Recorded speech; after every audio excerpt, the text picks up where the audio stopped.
Hello and welcome to the second edition of the Crime Dog blog, YouTube video, podcast. Still not sure what it's called, but let's get right into it. First off, let's talk about Colin Kaepernick and his not too good of a performance last Sunday against the Panthers as he threw for only 91 yards as he got sacked 6 times. 49ers only had 46 total yards of passing.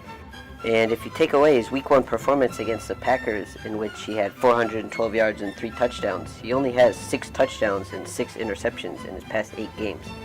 I'm not saying Alex Smith would have beaten the Panthers if he was still the Niners quarterback, but I'm starting to question if Colin Kaepernick is as good as we all thought he was when he took the 49ers to the Super Bowl last year.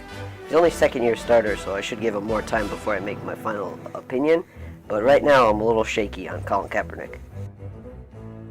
And now for the shocker of the week, the Colts getting blown out by the Rams at home, 38-8.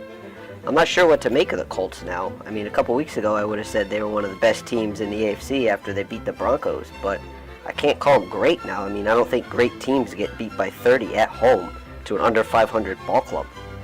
But they still have the AFC South pretty much locked up, especially if they beat the Titans tonight. I also want to mention Tavon Austin quickly. 2 catches for 148 yards and 2 touchdowns and a 98-yard punt return. That's a hell of a day, kid. And now on to the defeated teams that are defeated no longer. The Buccaneers and the Jaguars both recorded their first wins of the season, but I'm a little disappointed I didn't watch Monday Night Football and I missed the Fat Man touchdown and the Fat Man touchdown dunk. Unbelievable. He got up there. I'll give him credit for it. It doesn't really matter for the Bucs. Greg Schiano is still getting fired at the end of the year. And as for the Jaguars, they might have saved their head coach's job. I don't think the Jags will fire Gus Bradley, even though he might only win 1 game.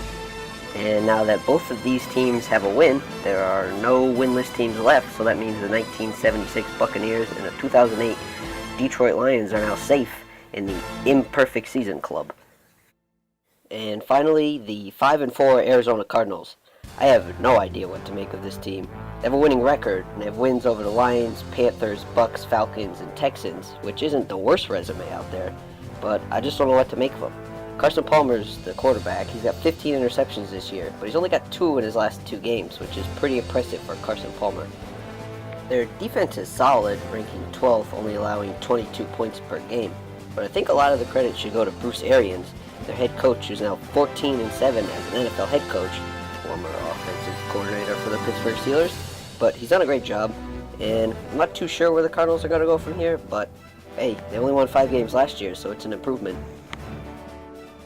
And for the Thursday Night Football matchup between the Indianapolis Colts and the Tennessee Titans, I'm going to take the Colts in this one. I just don't see them losing 2 games in a row or looking as bad as they did last Sunday against the Rams.